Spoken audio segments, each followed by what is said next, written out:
आज की कहानी है लकड़ी का कटोरा। एक वृद्ध व्यक्ति अपने बहू बेटे के यहाँ शहर रहने गया। उम्र के इस पड़ाव पर वह अत्यंत कमजोर हो चुका था। उसके हाथ कांपते थे और दिखाई भी कम देता था। वो एक छोटे से घर में रहते थे। पूरा परिवार और उसका 4 वर्षीय पोता एक साथ डिनर टेबल पर खाना खाते थे। लेकिन वृद्ध होने के कारण उस व्यक्ति को खाने में बड़ी दिक्कत होती थी। कभी मटर के दाने उसकी चम्मच से निकलकर फर्श पे बिखर जाते, तो कभी हाथ से दूध छलककर मेज पोस्ट पर गिर जाता। बहू बेटे 1-2 दिन ये सब सहन करते रहे, पर अब उन्हें अपने पिता की इस काम से चिढ़ होने लगी। हमें उनका कुछ करना पड़ेगा, लड़के ने कहा।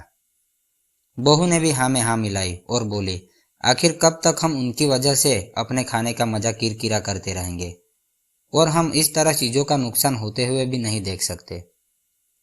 अगले दिन जब खाने का वक्त हुआ तो बेटे ने एक पुरानी मेज को कमरे के कोने में लगा दिया।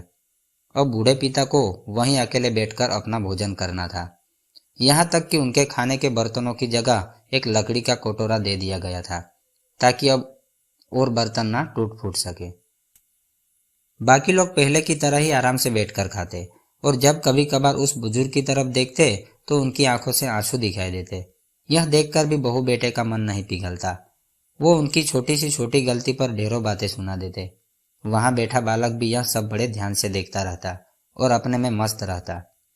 एक रात खाना खाने से पहले उस छोटे बालक को अपने माता पिता ने जमीन पर बैठकर कुछ करते हुए देखा।